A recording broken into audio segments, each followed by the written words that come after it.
Je lance le live.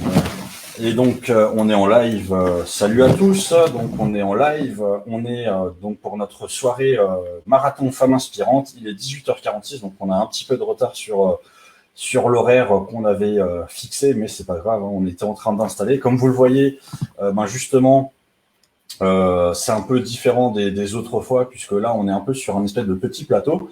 Je suis avec Damien, puisque c'est lui notre premier invité. Bonjour à tous. Donc Damien, qui vous l'aurez sans doute remarqué, n'est pas une femme. Tu me confirmes que tu n'es pas une femme? Pas encore. Voilà, peut-être bientôt. Mais... comme j'avais expliqué, en fait, il y aura des lives avec des hommes aussi, hein, pour pas forcément voir que des femmes, et pour permettre aussi à des hommes de parler de leurs expériences, de leur parcours. Donc ce soir, on est avec Damien, après on sera avec Eric, et ensuite on sera avec Déborah et avec Priscilla. Donc il y aura quand même 2 femmes dans notre soirée. Et aujourd'hui, en fait, c'est un peu spécial puisqu'on est justement chez toi, Damien, dans les locaux de HeroCorp. Exactement, à Mutzig. À Mutzig, on est à la pépinière Tremplin Entreprise. Donc toute la soirée, en fait, on sera à la pépinière Tremplin Entreprise pour ça. Et donc, avant qu'on commence, déjà, est-ce que tu vas bien? Super, excellente journée. Un petit peu fatigué à cette heure-là parce que j'ai pas arrêté depuis ce matin, mais il y avait que des bonnes nouvelles, donc ça va. Et toi? Bon, écoute, pareil. Hein, j'ai préparé la journée et après j'ai préparé plein d'autres choses, donc beaucoup de boulot, beaucoup de choses à faire, hein, avec cette reprise, et surtout, je sais pas si tu vas partir en vacances toi personnellement. Je vais essayer de partir en août. Enfin, j'ai prévu 3 semaines sur la Côte d'Azur, on en reparlera peut-être. Alors je retiens le mot prévu. Oui, parce que la charge de travail n'est pas forcément compatible, donc je vais peut-être partir en vacances avec l'ordinateur, mais c'est un autre débat. Voilà, parce que on prévoit toujours de partir en vacances, mais on n'a pas forcément le temps. Moi, ça fait en août, ça fera 100 mois exactement que je suis pas parti en vacances. Donc, après, c'est moi, être au bord de la mer, même si c'est avec l'ordinateur pour travailler, c'est déjà des vacances. Alors évidemment, pour ceux qui nous regardent, je vois qu'il y a déjà des gens. N'hésitez pas à nous dire si vous nous voyez bien, vous nous entendez bien. Alors normalement, vous nous voyez bien, je pense, vu qu'on a une bonne caméra. Après, au niveau du son, j'espère que vous nous entendez bien, donc n'hésitez pas à nous mettre un petit message. D'ailleurs, je vais mettre un message aussi. Normalement, moi j'ai un bon retour sur l'écran. Je vous mets juste un petit message pour ceux qui nous regardent, pour être sûr que tout le monde nous entend bien. Et donc, tout simplement, Damien, je te propose qu'on commence ce marathon donc avec toi, tout simplement avec la question traditionnelle que je pose en début. C'est un petit peu, voilà, en 2, 3, 4 minutes, te présenter de manière générale à ceux qui nous regardent, ta vie, ton œuvre, qu'est-ce que tu as fait jusqu'à présent, professionnellement, personnellement, est-ce que tu es parti en voyage, voilà, tu peux nous... Alors, pas forcément en CV, mais tu peux te lâcher. Je vais essayer de faire quelque chose d'assez synthétique parce que du coup, je m'appelle Damien, j'ai bientôt 38 ans. Je suis papa de 2 enfants de 4 et 6. Je suis né à Orléans et j'ai vécu toute ma vie sur la Côte d'Azur et maintenant, j'habite en Alsace depuis 2 ans et demi. Un parcours qui est un peu atypique parce que je suis ingénieur de formation en mécanique et en fait, je fais du commerce depuis 2010 après avoir fait de l'ingénierie technique, de la gestion de projet et de l'entrepreneuriat au sens large.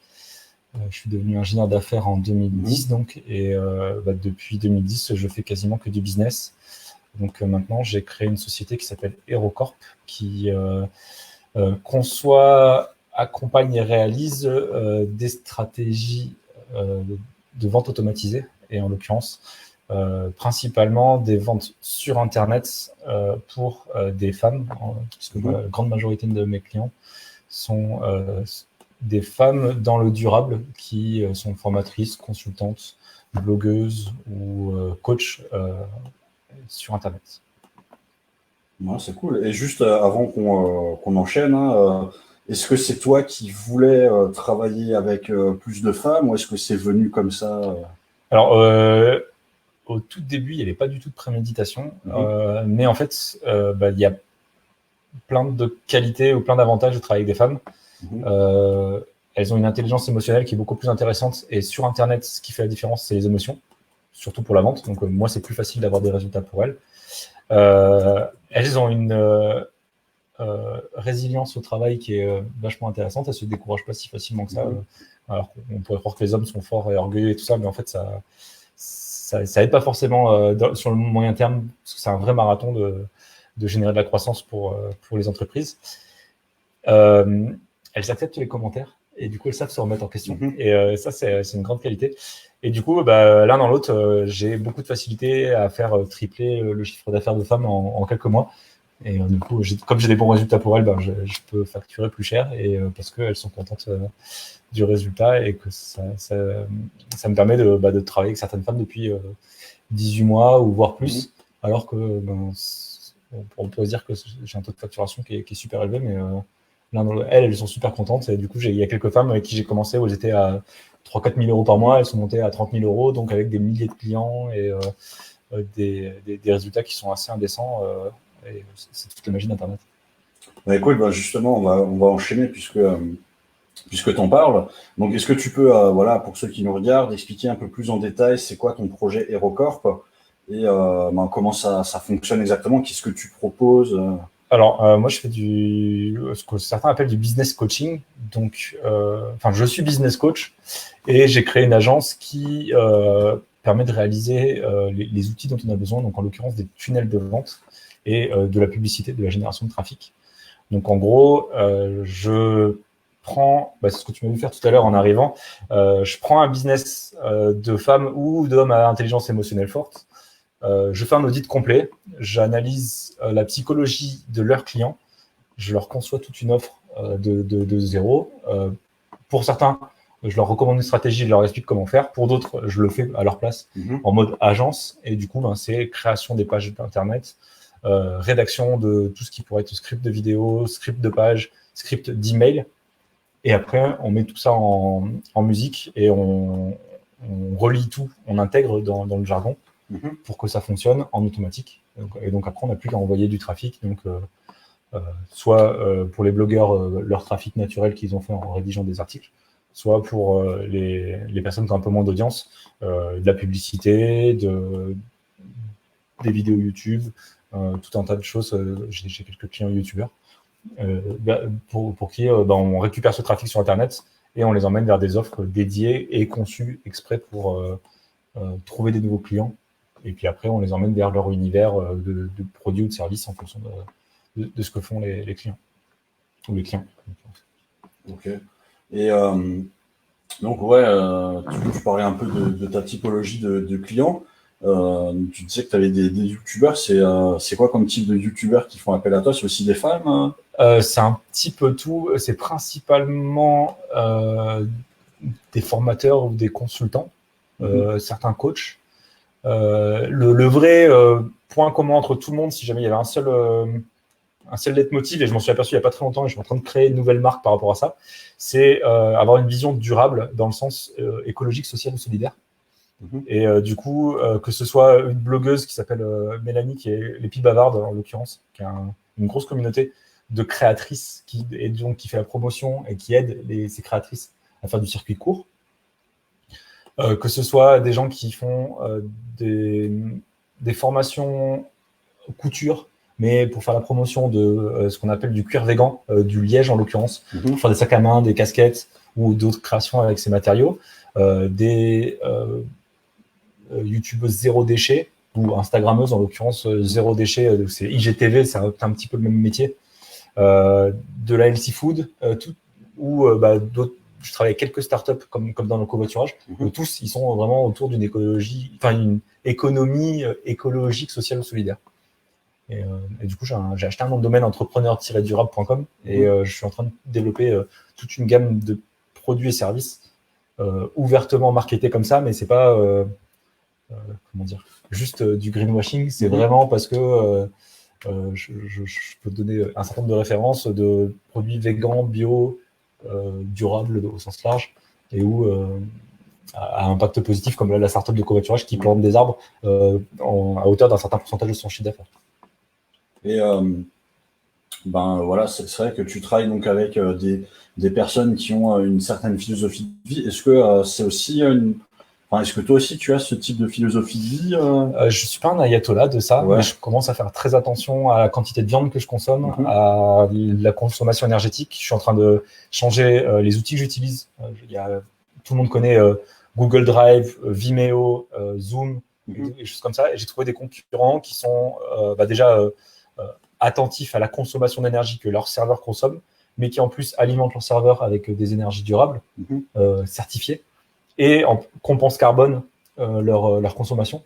Du coup, je suis en train de concevoir tout un programme d'accompagnement type formation à des entrepreneurs qui voudraient utiliser ces outils, et avec les tutoriels qui vont bien, avec les stratégies qui vont bien. Et du coup, c'est tout mon enjeu de la fin d'année, c'est de faire la promotion de tout ça et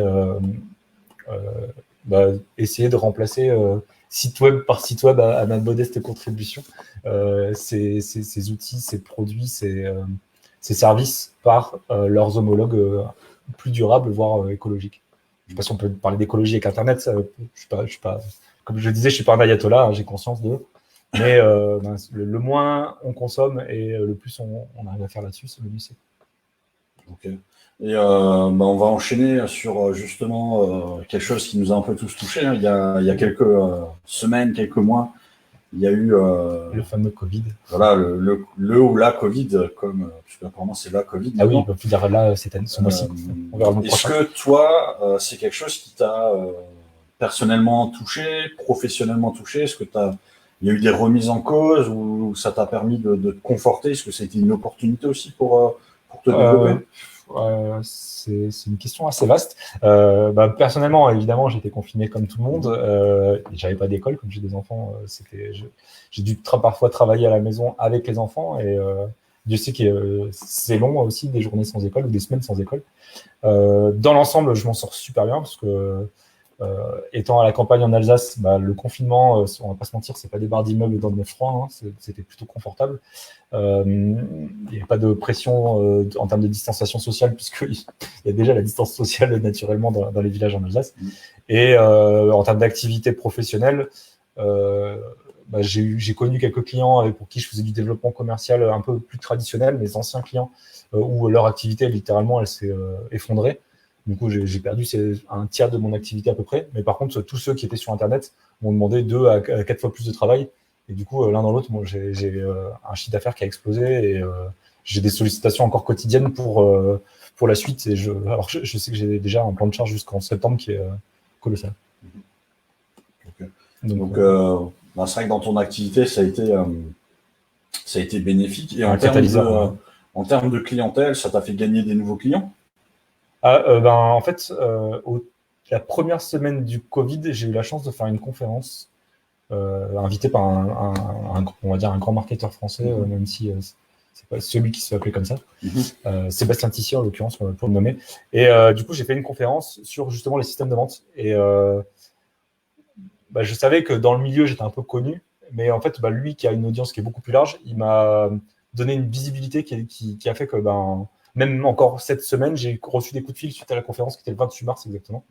Et ça fait que très rapidement, non seulement j'ai pas eu peur pour qu'est-ce qui va se passer une fois que les 10 clients qui vendent en présentiel sont partis, mais en plus, je savais que j'allais avoir un mois d'avril, mai, et maintenant je sais que tout l'été va être plus que chargé. Donc je suis en train de recruter, organiser des procédures, structurer l'activité pour arriver à passer la charge. Ok, c'est cool. Et en termes de projets d'avenir, est-ce que tu as des projets sur les 1 an, 2 ans, que ce soit personnel ou professionnel, avec justement HeroCorp, ou tu parlais justement que tu avais acheté un nom de domaine clairement, HeroCorp, l'idée c'est de le structurer au maximum pour que ça devienne une agence qui vit sans moi, et où j'ai juste des prestations de conseil comme si jamais c'était un client en interne pour moi. Et le but, c'est vraiment de capitaliser sur Entrepreneur Durable et de mettre en place tous les plans de formation, tous les outils, tous les tutoriels dont on pourra avoir besoin. Je ne sais pas encore commercialement quelle forme ça va prendre, parce que je peux faire des petits produits ou des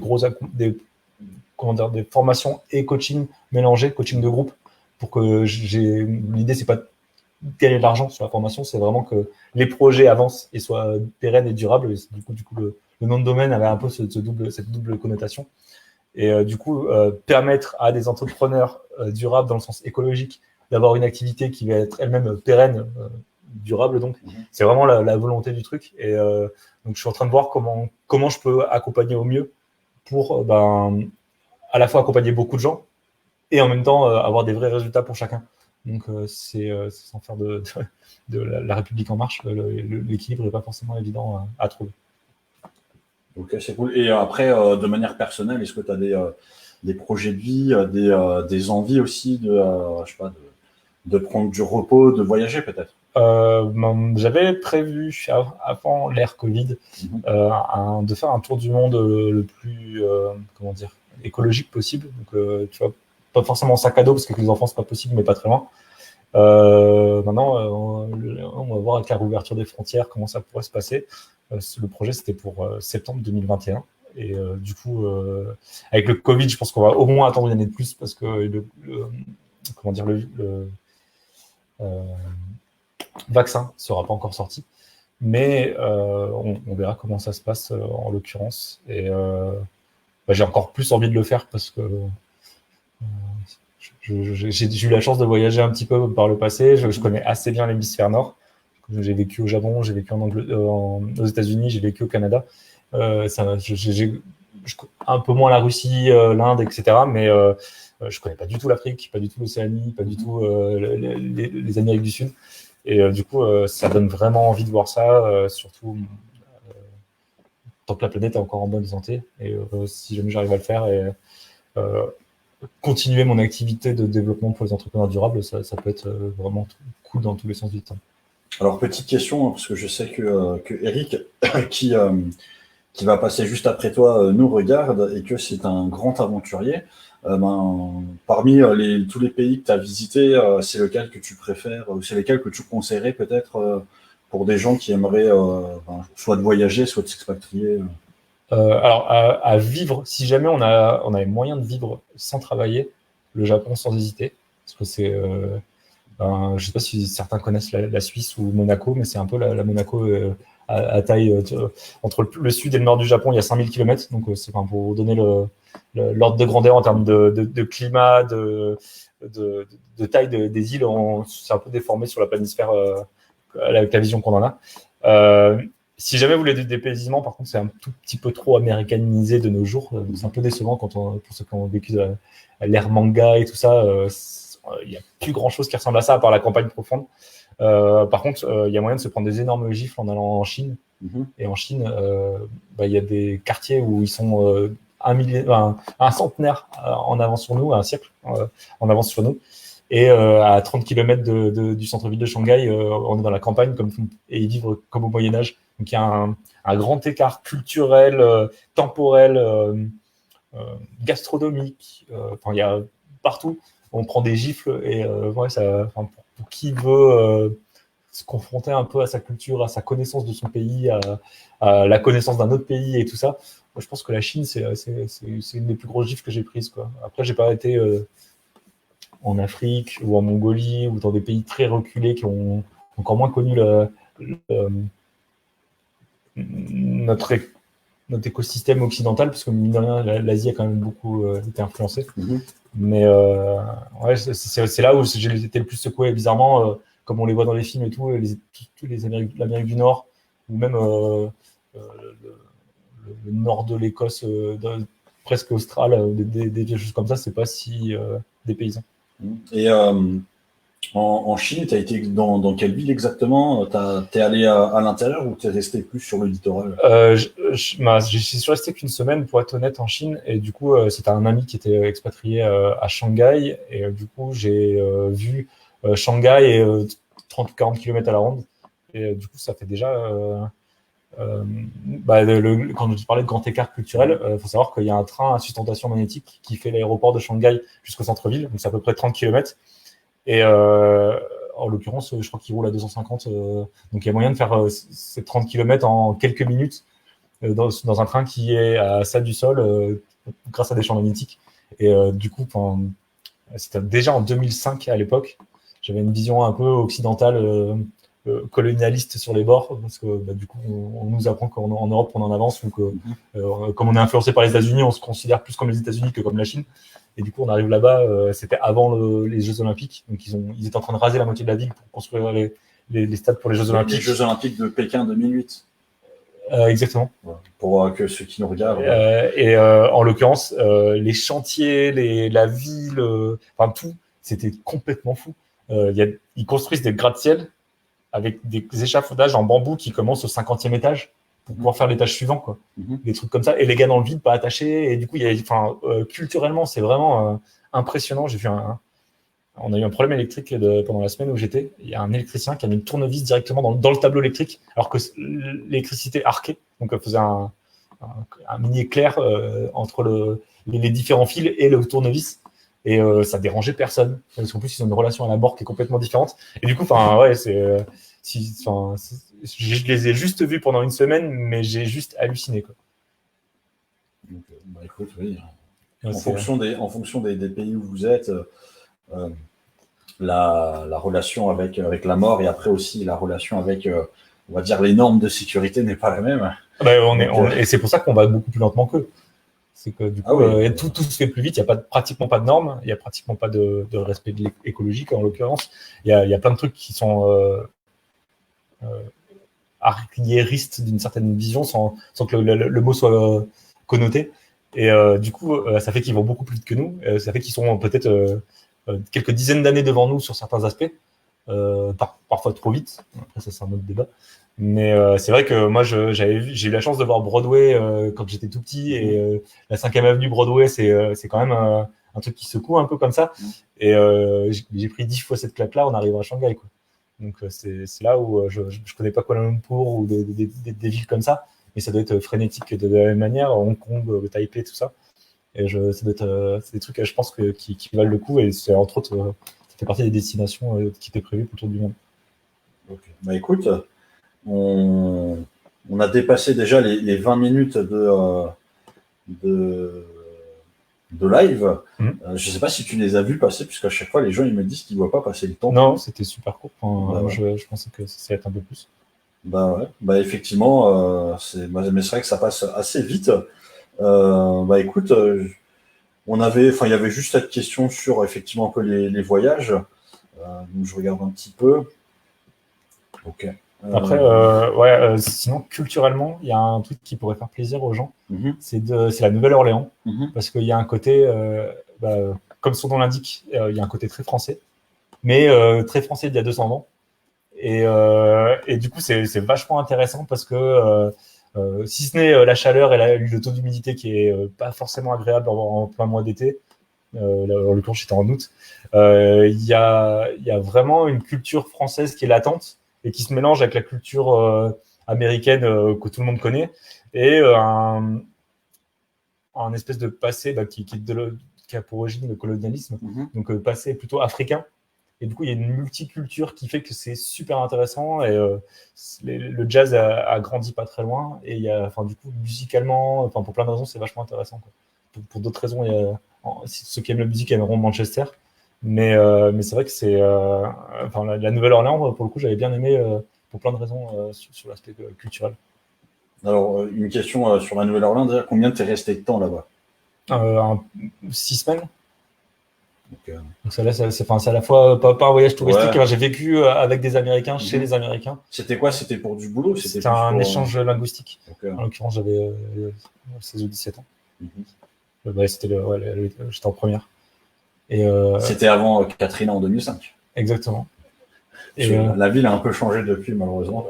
Il paraît que certains quartiers s'en sont relevés, mais de la plus belle des manières. Et malheureusement, tout ce qui était pauvre, ils l'ont laissé bien crouler. J'étais pas vraiment, c'était à Slidell, qui est une ville qui a 1 heure de route de la Nouvelle-Orléans. Mais du coup, c'était la Louisiane au sens large. Et il y a des crocodiles, des alligators comme ils disent là-bas. Et on a fait du jet boat, tu sais, les avions, les bateaux à moteur d'avion, et des trucs comme ça. Et franchement, c'était assez énorme comme truc. Il y a plein d'expériences à faire là-bas qui sont vachement intéressantes. Du coup, à recommander si jamais les gens préfèrent la culture américaine que l'Asie. Donc vous avez le choix entre le Japon, la Chine et la Nouvelle-Orléans si jamais vous voulez partir en vacances, en sachant que on sait pas si vous pouvez prendre l'avion. S'il n'y a pas une deuxième vague de reconfinement, etc. En l'occurrence, aux États-Unis, c'est un peu inquiétant sur le jour où on parle. Là, mais... dépasser les 50 000 contaminations par jour, mais c'est encore un autre débat. Voilà. Bah écoute, moi je te remercie en tout cas d'avoir participé à ce live. Avec plaisir. De nous avoir accueillis. Alors pour ceux qui nous regardent et qui verront le replay, donc on est sur Facebook, on est sur Twitch, on sera en replay sur YouTube aussi. N'hésitez pas à nous laisser des commentaires hein, si vous avez un petit peu aimé ce positionnement, puisque les vidéos, les lives précédents, voilà, j'étais chez moi et les personnes étaient chez elles. Là, j'ai eu l'opportunité d'avoir la personne directement, un peu comme un plateau de télé. D'ailleurs, je ne sais pas si tu as déjà été sur des vrais plateaux de télé. Pas proprement parlé, mais je ne sais pas si ça parle, mais il y a une startup qui s'appelle Ampara, qui fait des tournages vidéo. Et du coup, j'ai été sur des tournages. Et d'ailleurs, je suis intervenu sur le web marketing dans les studios de la Victorine. Donc, c'est des studios de cinéma à Nice. Et franchement, c'était assez magique parce que je suis un peu technophile. Enfin, je suis très technophile même.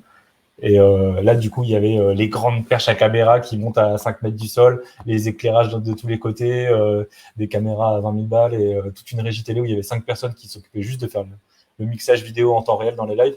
Et c'était assez cool, quoi. Voilà. Donc là, on a une petite installation, mais c'est 3 fois rien par rapport à... c'est déjà bien, on a de la lumière, on a la caméra, on a le micro, on a le retour. J'espère que l'image et le son sont bons parce que... L'image, voilà, pour ceux qui nous regardent et qui regarderaient plus tard, hein, l'image, je pense qu'elle est vraiment plus nickel que ce que j'ai eu jusqu'à présent.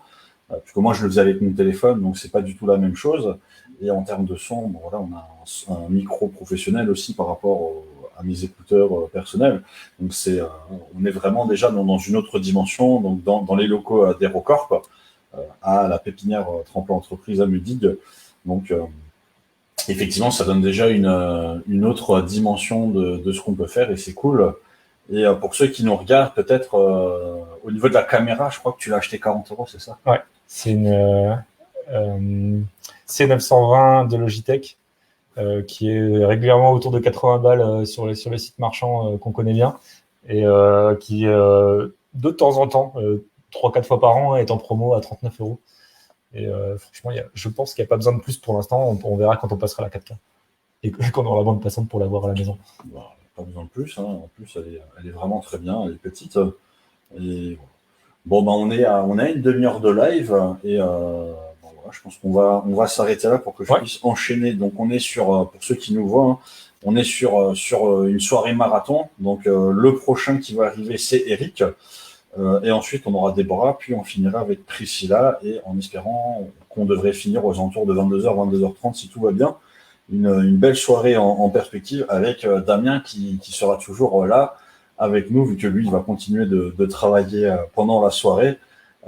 J'éviterai de faire trop de bruit hein, pour te déranger. Non, mais c'est moi qui ne dois pas faire de bruit. Et je pense que je vais ouvrir les portes parce qu'avec les lumières, on risque d'avoir chaud au fil de la soirée. Oui.